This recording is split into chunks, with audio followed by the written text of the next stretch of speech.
오늘은 어버이 주일입니다.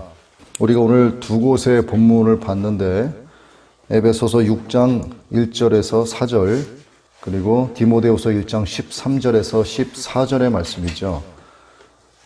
자녀들은 부모의 마음을 기쁘게 해야 되죠. 구약 성경에서는 부모는 자식에 대해서 하나님의 권위를 대표하는 것으로 말씀을 하고 있습니다. 자녀는 부모를 그래서 공경을 해야 되고 부모님을 소중하게 대하지 않으면 안 되죠. 이게 성경적인 거예요. 부모님을 공경하고 또 귀히 여기는 것은 자기 자신도 장수하고 복되게 사는 길이다. 이렇게 성경은 우리에게 가르치고 있습니다. 가까이 육의 눈으로 보이는 부모님을 공경하지 않고 하찮게 여기는 자식들이 과연 하나님께 순종하고 하나님 말씀대로 살아갈까? 기대할 수 없다고 봐야죠. 10계명의 5번째 계명은 인간에 관한 계명 중에서 첫째 계명이죠. 약속에 있는 첫 계명이다 이렇게 말씀을 하는데 이 약속은 10계명 가운데서도 유일하죠. 그런데 반면에 출애굽기 21장 15절과 17절의 말씀을 보면 벌칙의 규정이 보이기도 합니다. 자기 아버지나 어머니를 치는 자는 반드시 죽일지니라. 출애굽기 21장 15절 말씀이죠. 17절은 자기의 아버지나 어머니를 저주하는 자는 반드시 죽일지니라. 부모에게 순종하는 것이 하나님의 뜻이라는 겁니다. 부모님께 순종하는 것은 하나님께 대한 순종과 결부가 되죠. 그래서 부모님께 순종하는 것은 예수 그리스도께서 우리 주님께서 아버지 하나님께 취하신 태도였기 때문에 빌립보서 2장 8절의 말씀대로 성도는 예수님의 순종을 본받아야 된다 하고 말씀을 하고 있죠. 부모님에 대한 순종은 주 안에서 순종하라 이렇게 말씀을 하셨기 때문에 주님께서 원하시지 않는 일에 대해서 순종을 해서는 안 된다 하는 것으로 해석을 할 수가 있어요. 주 안에서의 순종입니다. 그러니까 주님께서 원하시지 않는 것에 대해서는 순종하면 안 된다는 거예요. 자녀는 부모를 공경함으로써 부모님의 마음을 기쁘게 해야 되죠. 그렇지 않으면 어떻게 되는가? 잠언 30장 17절에서 이렇게 말씀을 합니다. 아비를 조롱하며 엄히 순종하기를 싫어하는 자의 눈은 골짜기의 까마귀에게 쪼이고 독수리 새끼에게 먹히리라. 또 부모들도 마찬가지죠. 부모들도 자녀의 길을 올바르게 인도해야 될 의무와 책임을 갖고 있습니다.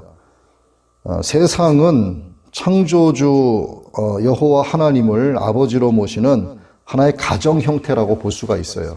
온 세상이 예수 그리스도 안에서 하나님을 아버지라고 부르고 있어요. 그래서 이 세상 전체는 하나님을 아버지로 모시고 있는 가정의 형태라는 거예요.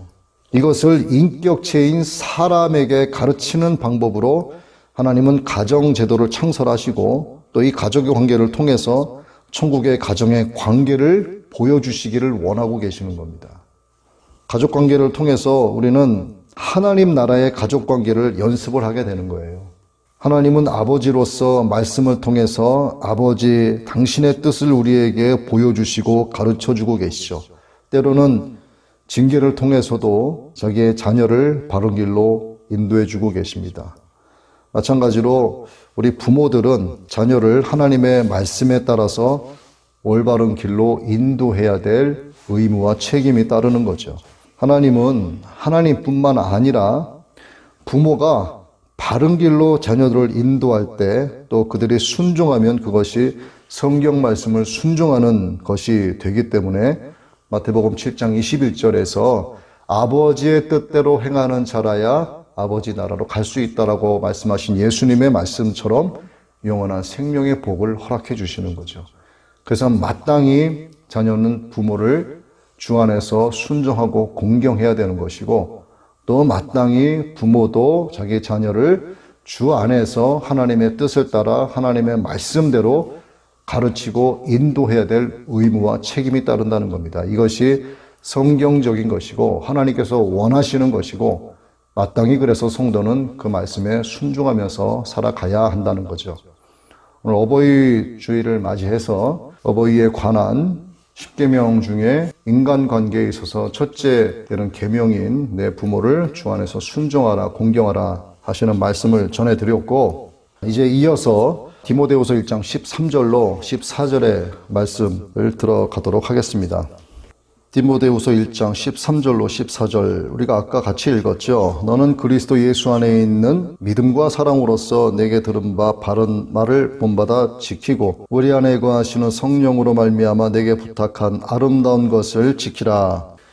내게 하나님의 말씀이 임하셨어도, 하나님께서 내게 어떠한 사명을 주셨어도 그 말씀을 의심하기 때문에 아무 일도 하지 않고 또 게으르기 때문에 순종하지 않으면 하나님은요, 반드시 그에게 맡기신 촛대를 옮겨버리세요.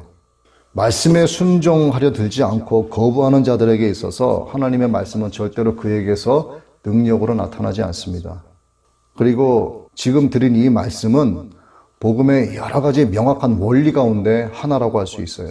하나님의 말씀은 우리로 하여금 생각하게 하고 우리의 삶에 적용시키는 과정을 지나가게 하십니다. 성도는 그 과정의 문을 열어야 되는 거예요.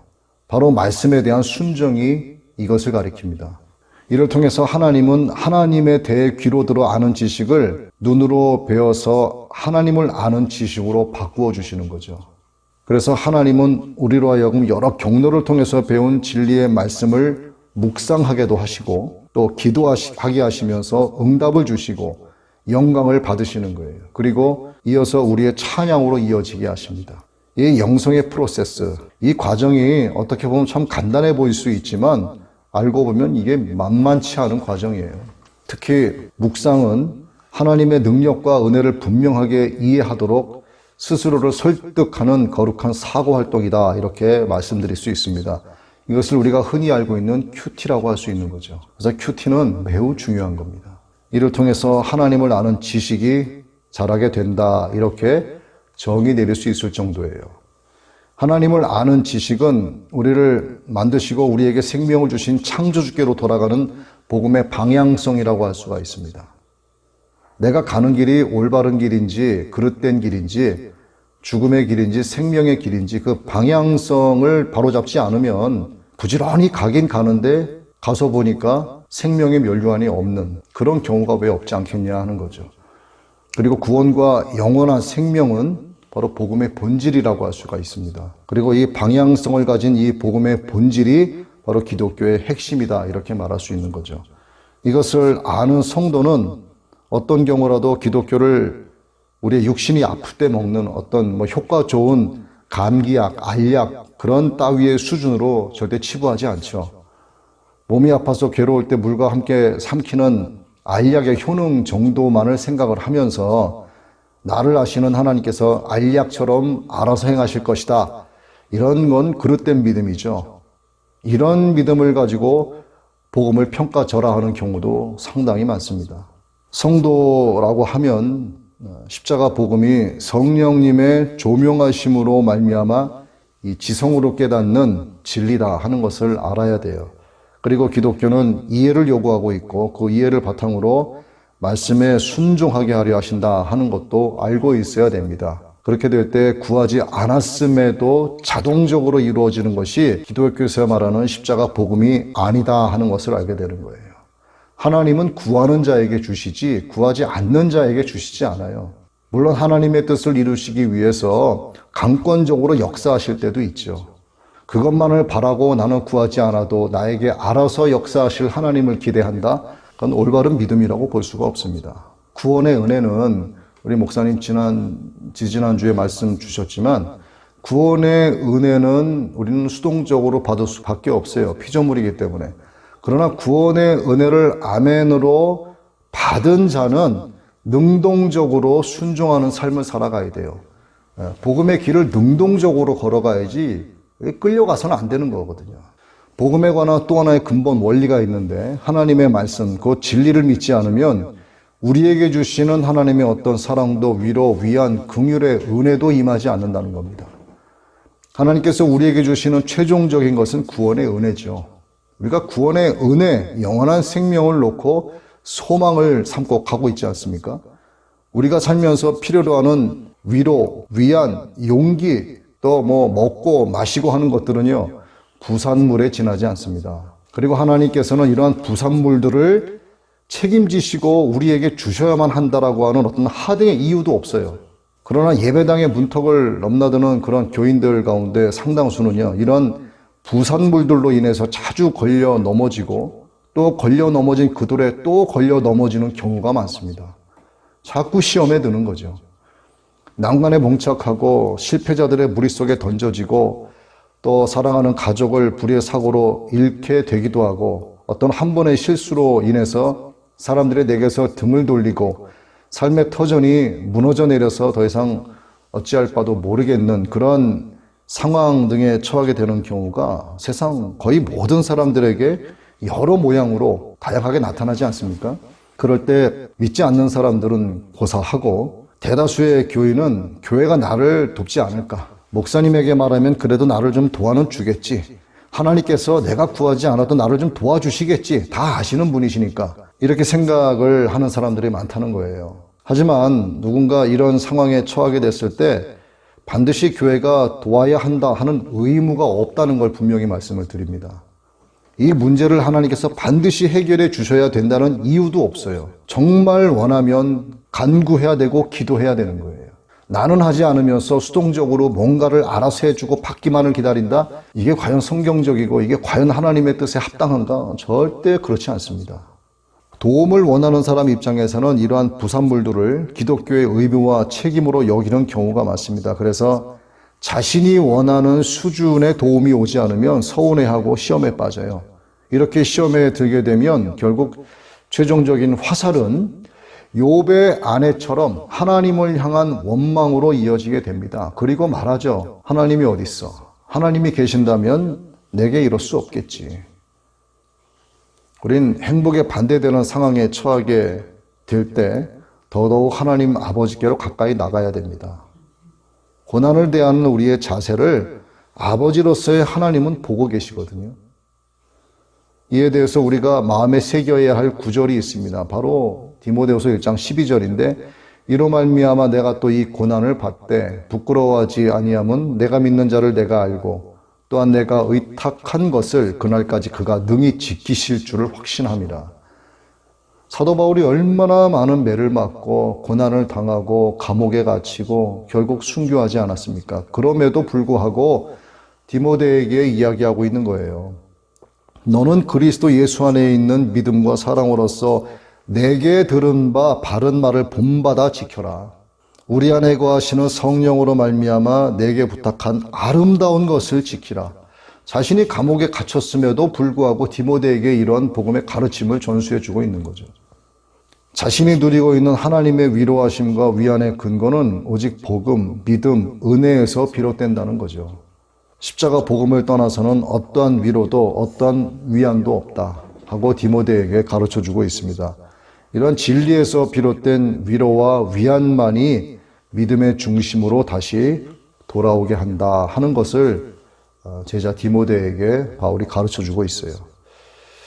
이렇게 바울은 디모데의 문제를 해결하기 위한 방법으로 복음을 일깨워주는 일을 우선시합니다. 진리가 빠져버린 위로와 위안은 덧없다 하는 것을 사도 바울은 너무나 잘 알고 있기 때문이었죠. 마찬가지로 예수님을 믿는 우리에게도 하나님의 위로하심의 은혜를 구하기 전에 하나님을 아는 지식이 있어야 됩니다. 아버지 되신 하나님께서 어떠한 분인지를 알아야지 그분께 구할 거 아니에요. 그래야만 방향성을 올바르게 가진 복음의 본질을 알게 되는 겁니다. 그 방향성이 잘못되면 복음의 본질을 알아도 안 돼요. 복음의 본질, 은혜와 구원, 십자가, 복음, 영생 다 좋아요. 그러나 그릇된 길로 갈 수 있다는 얘기죠. 바른 길로 가야지. 이것을 알아야만 비로소 복음만의 특별한 방법으로 우리를 위로하시는 예수 그리스도의 은혜와 하나님의 사랑과 성령님의 내 안에서 살아 역사하시는 그 교통하심을 우리가 알게 되는 겁니다. 그리고 이것을 아는 자만이 복음을 상속받는 자가 되고 복음 전파에 관한 예수님의 지상 명령을 비로소 수행할 수 있게 되는 거죠.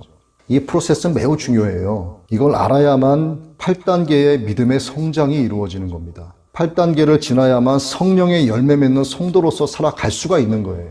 세상 사람들을 그리스도인으로 만들어가는 일은 기독교가 존재하는 이유죠. 교회가 존재하는 이유고 내가 아름다운 열매로 살아가는 이유입니다. 내가 좋은 나무가 되고 모든 교회가 예수 그리스도를 머리로 삼고 좋은 나무, 좋은 지체, 연합하는 아름다운 지체로 존재해 나가야 하는 이유가 되는 거죠. 복음을 실제되게 하는 일입니다. 이 복음이 실제되게 한다는 게 무언가?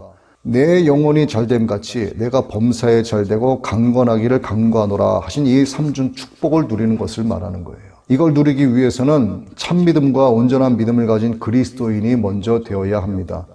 곧 모든 인류에게 있어서 유일한 소망은 복음이신 예수 그리스도뿐이라는 거죠. 이것이 오늘 본문 디모데후서 1장 13절과 14절에서 말씀하시는 우리 안에 거하시는 성령으로 말미암아 주님께서 우리에게 부탁하신 아름다운 것을 지켜내는 신앙인 겁니다. 기독교는 십계명에서 우상 숭배를 엄격하게 금지하고 있는 유일신 신앙이죠. 아름다운 것을 지켜낸다는 것은 복음에 사로잡힌 바 되었다 하는 의미로서 그 맡은 바 선한 것으로 바꿨을 수도 있어요. 그래서 예수 그리스도를 믿는다는 것은 복음에 사로잡힌 바 된다는 것이지 복음을 배운다는 의미가 아닙니다. 복음에 사로잡힌 바 된 사람은 또한 복음을 사로잡게 돼요. 그 복음을 사로잡아서 전도하게 되는 거죠. 사도 바울은 내가 이 복음을 위하여 선포자와 사도와 교사로 세우심을 입었다 하고 디모데 후서 1장 11절에서 고백을 하고 있습니다. 여기서 교사는 훈계 같은 거를 세상적인 방법으로 늘어놓는 자를 지칭하는 것이 아니라 무엇인가를 가르칠 수 있는 주제와 소재를 갖고 있는 사람을 지칭하는 거죠. 그때 바울은 하나님의 은혜로 말미암은 복음을 갖게 된 겁니다. 그래서 디모데에게 너는 그리스도 예수 안에 있는 믿음과 사랑으로서 내게 들은 바 바른 말을 본받아 지키고 우리 안에 거하시는 성령으로 말미암아 내게 부탁한 아름다운 것을 지키라 이렇게 가르치고 강권적으로 권면했던 겁니다. 즉 너의 모든 문제는 네가 나에게서 들은 복음의 교리체계를 단단히 붙잡지 않은 데서 발발한 것이기 때문에 이것을 네가 단단히 붙잡아야 한다 하는 뜻으로 말했다는 거죠. 조금 전에도 말씀드렸습니다만 너에게 부탁한 아름다운 것, 이것을 지키라고 한 것은 그 맡은 바 선한 것을 충성스럽게 감당해 나가야 한다. 이렇게 받아들이시면 될 것 같습니다.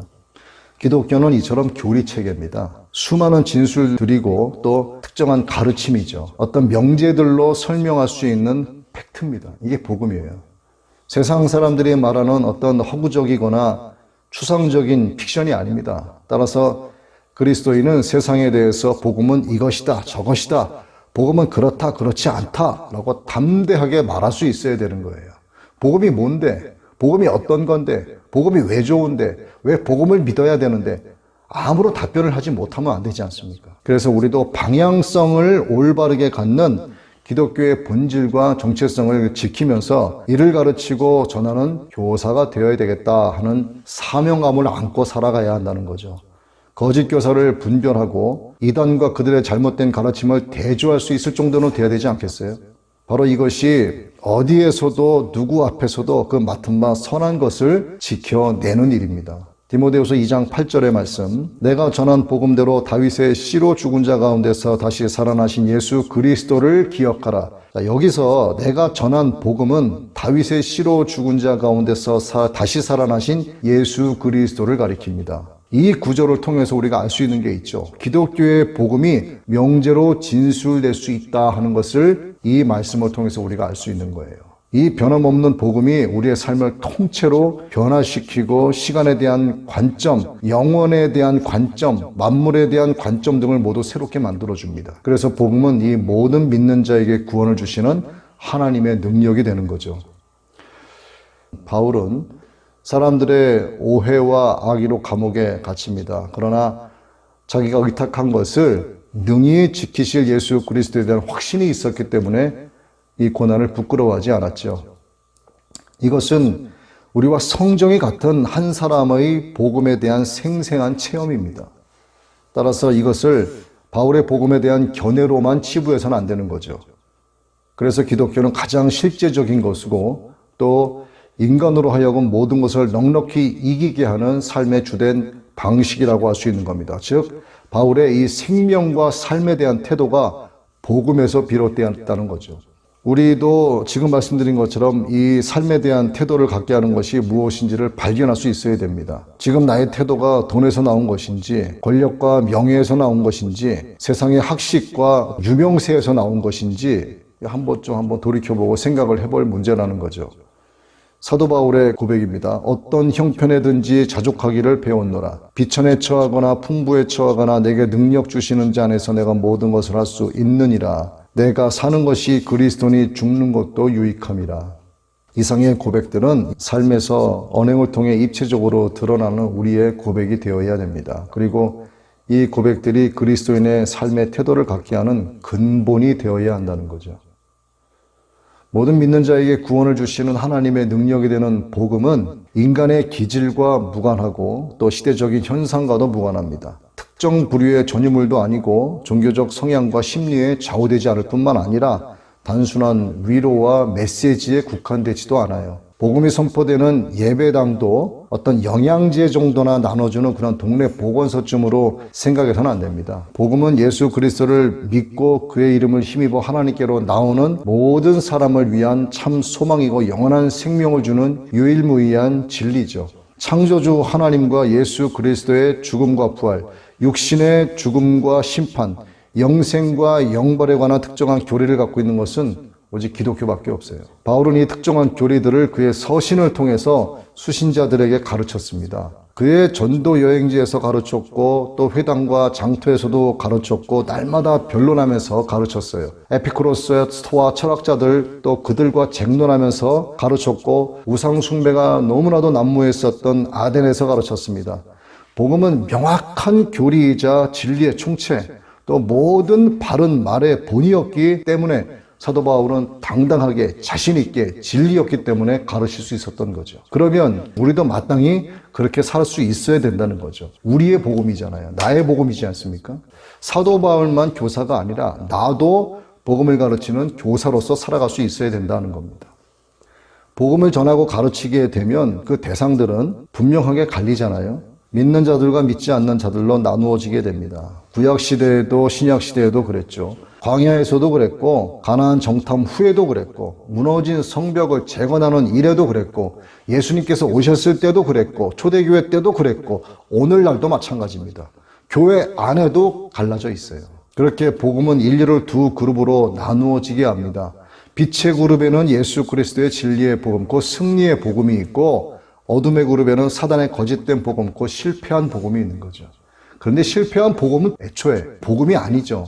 어둠의 그룹은 세상 각종 사상, 신념, 이념 이런 이슈가 되는 한시적인 이데올로기가 다림줄의 역할을 하고 있어요. 그리고 전쟁의 종식과 세상 개혁의 복음을 억지로 끼워 놓고는 복음이 그러한 것들을 약속했다 이렇게 말을 하는데 마치 리플리 증후군 환자들과 같은 증상을 내보이면서 떠들고 다니죠. 그러나 그들은요 자신이 짜놓은 타임 스케줄을 따라서 복음이 적용되지 않으면 어떻게 하는가? 약속을 이행하지 못하는 하찮은 복음, 실패한 복음으로 치부해버립니다. 그래서 그들은 복음이 주는 참된 유익을 체험하지 못하는 거예요. 그저 종교인일 뿐입니다. 오늘 우리도 마찬가지예요. 우리도 둘 중 한 그룹에 속해 있어요. 그렇다면 반드시 빛의 그룹에 속해 있어야 하는 거죠.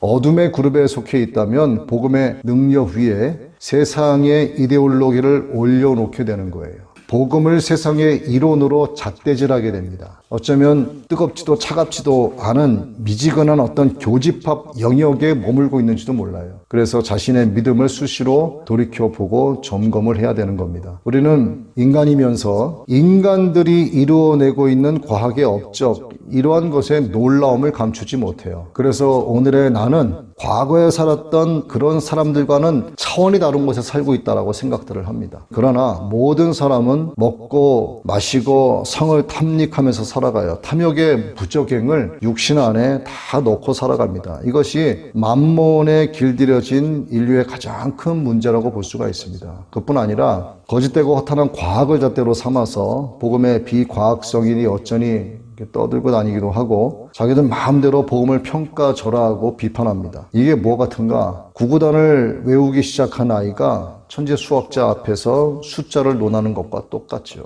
초등학문이 감히 하나님의 복음을 놓고 손가락질하는 걸 참 어처구니가 없는 거죠. 이처럼 대부분의 인류는 거대한 역사의 흐름이 복음 안에 있다는 사실을 보지 못해요. 육의 눈으로 보이는 것만 믿으려 하기 때문이고 경험해보지 않은 미래에 대한 무지막지한 불신을 갖고 있기 때문에 그렇습니다. 복음과 복음이 약속한 영원한 사후의 미래는 오직 영의 눈으로만 보게 되고 믿음 안에서 하나님의 은혜로만 느끼게 됩니다. 그렇게 복음은 창세로부터 지금까지 세상 마지막 그날을 향해서 한 방향으로 흘러왔고 앞으로도 한 방향으로만 흘러가게 되는 거예요. 이 방향 가운데 우리가 들어가 있지 않으면 그릇된 곳으로 가는 겁니다. 그런데 이 방향으로만 가되 내 안에 복음의 본질이 빠져 있으면 안 되는 거예요. 가는 동안에 내가 교사로서의 사명을 갖고 있지 않으면 안 되는 겁니다. 지금까지 말씀드린 게 바로 이거예요. 복음의 교리가 이와 같은 겁니다. 주겠다고 한 것은 반드시 주시는 것, 약속한 바를 반드시 이루시는 것도 같아요. 구약의 세대들을 통해 입증이 이미 되었고 신약의 세대들을 통해서 이미 입증이 되었고 또 지금 이 세대들을 통해서 복음의 약속은 생생하게 이루어져 가고 있습니다. 그래서 복음은 이론이 아니라 실제인 거죠. 복음이 이러한 효력을 나타내지 않는다면, 복음이 하나님의 능력이 아니라면 저도 복음을 전할 이유가 없겠죠. 목사라서 복음을 전하는 게 아닙니다. 목사의 어떤 행동, 강령 때문에 전하는 것도 아니죠. 복음을 전하는 것은 영원한 효력을 나타내는 진리이기 때문이고 그 효력이 우리의 삶에서 또 제 삶에서 입증되고 있기 때문입니다. 그래서 복음을 전하는 자가 되는 거죠. 인간의 이성과 명철, 또 지식과 견해, 역사와 경험, 또 많은 연구와 또 발전된 것들, 또 철학과 논리, 인문, 또 집단 이런 것들에서 나오는 결과물들은요 거의 다 인간의 눈으로 확인이 가능합니다. 그래서 인간은 인간이 만들어내고 발견한 그 결과물들을 신뢰하고 받아들여요. 왜? 눈으로 보니까. 반면에 온 세상을 다스리시고 통치하시는 하나님의 지혜는 대부분의 인류가 받아들이지 않습니다. 인간에게 생명을 주신 것도 마른 뼈와 같은 인간들을 하나님의 영으로 온전케 된 새 사람으로 회복시키신 것도 믿지 않습니다. 모든 인생들을 향하신 하나님의 사랑이 너무도 크기 때문에 육의 눈으로는 보지 못하는 거예요. 사람이 만들어내는 것을 사람이 신뢰하고 사람을 만드신 하나님은 사람이 신뢰하지 못하는 이것을 도대체 뭐라고 표현하면 좋을까 생각도 해봤어요. 하나님을 마음에 두기 싫어하는 교만하고 악한 마음이라고 해야지 맞을까? 아니면 완악함에서 비롯된 고의적인 거부감이라고 해야지 맞을까? 그 이유가 인간의 입장에서 타당할지라도 하나님 앞에서는 한낱 어리석고 무식한 핑계밖에 되지 않는다. 어떤 이유를 갖다 대더라도 이거 안타까운 마음이 들기 이전에 거룩한 분노가 먼저 일어나는 거예요. 인간은 언제나 선택을 하면서 살아갑니다. 선택을 어떻게 하느냐에 따라 삶의 모습은 천양지차를 보이죠. 경우에 따라서 삶의 질이 바뀌어지는 경우도 있지만 무엇보다도 육신으로 사는 동안 선택한 결과는 죽음 이후의 영생과 영벌로 고스란히 이어지게 됩니다. 과정은 그 결과를 낳는 거예요. 대학교를 선택하고 직장을 선택하고 배우자를 선택하고 살아갈 지역을 선택하죠. 잘못 선택할 수도 있어요. 하지만 이 땅에서는 웬만한 것은 정정도 가능하고 즉시 취소도 가능합니다. 또 시간이 지나면서 서서히 회복되는 경우도 적지 않아요. 이렇게 일부의 대가를 치르기도 하지만 어쨌든 돌이킬 수 있다는 일말의 희망은 이 세상에서나 가져볼 수 있다는 거죠. 그러나 육신의 죽음과 죽음 뒤에 있을 하나님의 심판과 심판 뒤에 있을 영생과 영벌은 육으로 살면서 선택한 것들에 대한 그 과정들에 대한 최종 결과이기 때문에 절대로 돌이킬 수가 없습니다. 들어가면 끝나는 거예요, 그걸로. 그렇다면 무엇을 선택해야 되겠는가? 진짜 예수쟁이로 불릴 만한 그리스도인이 되기를 선택해야 되는가? 아니면 예수쟁이라고 손가락질하는 만몬의 하수인이 되기를 선택해야 되는가? 이것도 저것도 아니면 그냥 종교인으로서 살아가겠다 이렇게 선택하면서 살아가겠는가? 두말할 것도 없죠. 예수쟁이가 되어야 되는 거예요. 잠깐 철학 이야기를 해보죠. 저는 인간의 이 철학이라고 하는 것이 정말 불충분하다 하는 견해에 동의를 합니다. 인류의 근대사를 보면은요, 이 철학과 계시를 놓고 싸운 경우가 많았어요. 철학에 힘을 실은 사람들은요, 성경에 대한 이 고등적인 비평을 철학을 기초로 했어요. 특히 카톨릭은 인간 철학을 성경에 가미하는 아주 중체대한 실수를 저지르고 말았습니다. 물론 그들 가운데는 진짜 예수 그리스도, 진짜 하나님에 대한 사랑과 믿음이 있는 사람들도 적지 않아요. 그런데 그 안에서 교리를 가르치고 그릇된 방향으로 가는 사람들도 적지 않다라고 하는 거. 이 아리스토텔레스에서 비롯된 인간 철학으로 성경의 가르침을 반박한 그들. 그래서 기독교는요, 이 카톨릭의 권위 여부를 염두에 두지 않습니다. 그러나 기독교 내의 어리석은 종교 다원주의자들은 온갖 많은 우상 잡것들하고 교류를 하면서 연합하면서 큰 성 바벨론을 이루어가는 음녀짓을 하고 있어요. 정신도 차리지 않으면 금방 넘어갑니다. 넘어간지도 모르게 넘어가요. 그래서 반드시 영적 경계태세를 늦추지 않고 있는 영적 군사로 살아나가야 하는 겁니다. 태고 쪽부터 인간과 문화에 대한 탐구가 사람의 지혜를 기반으로 해왔죠. 고난의 대명사이자 축복의 대명사로 손꼽히는 성경의 욥은 욥기서 28장 12, 13절에서 해묵은 질문을 던지면서 이에 대한 답을 내놓기도 했습니다. 지혜는 어디서 얻으며 명철이 있는 곳은 어디인고 그 길을 사람이 알지 못하나니 사람 사는 땅에서는 찾을 수 없구나.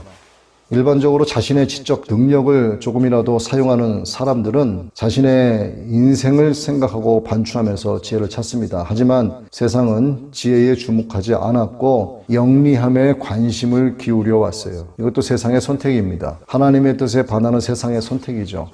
왜 자꾸 이러한 일이 생길까?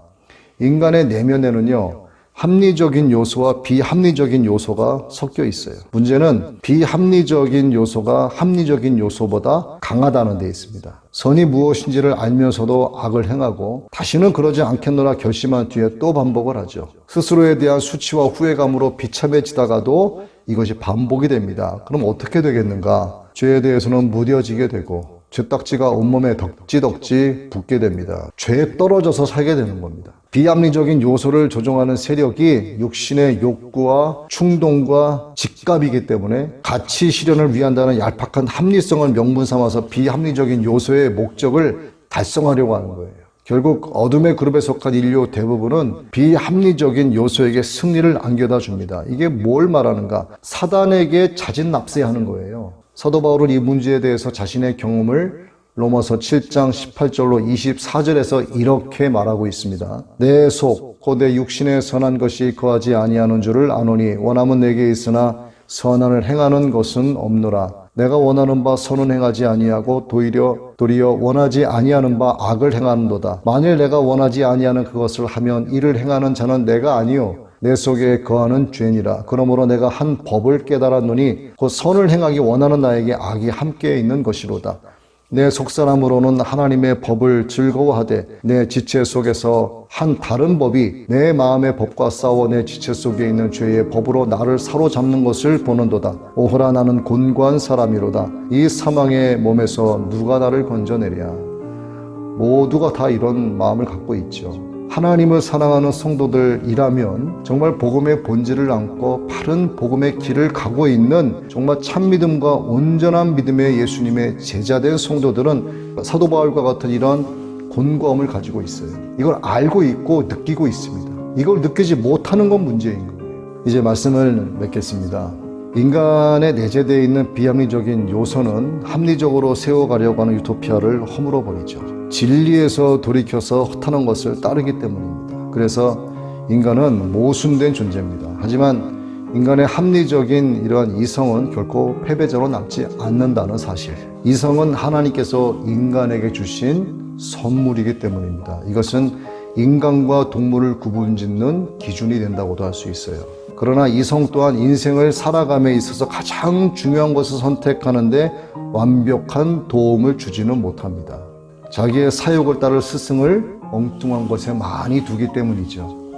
17세기 수학자 블레즈 파스칼은 인간의 이성으로는 도무지 알 수 없는 동기가 있다 이렇게 말한 바 있어요. 이 말이 의미하는 것처럼 이성은 어떤 미묘한 인간관계나 어떤 영광스러운 경험들에 대해서는 쉽게 정의 내리거나 이해하지 못합니다.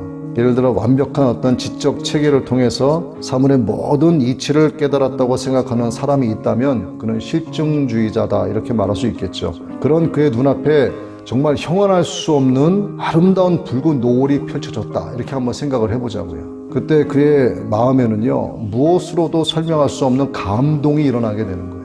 이 감동이 바로 이성으로 이해되지 않는 또 다른 그 무엇이고 보이지 않는 존재에 대한 감각이라고 할 수 있는 겁니다. 즉 펼쳐진 존재에 대한 감각은 곧 나를 존재하게 되는 감각이 되는 것이고, 모든 존재는 존재하게 하신 창조주 하나님으로부터 말미암는다 한다는 것을 말씀드리는 거예요. 바로 이것이 모든 것을 존재하게 하시고 또 존재하는 모든 것을 주관하시고 또한 모든 것은 세상 마지막 그날까지 다스리시고 통치하시고 이루어 가시는 하나님의 구원의 경륜이라고 볼 수가 있는 겁니다. 이 구원의 경륜은 세상의 시작과 끝날까지의 과정을 믿음의 역사로 써내려간 총체적인 복음인 것이죠. 그래서 복음은 명제로 말할 수 있는 겁니다. 여러분 모두의 입에서 담대하고 당당하게 명제로 선포되어지는 복음이 되기를 예수 그리스도의 이름으로 축원합니다.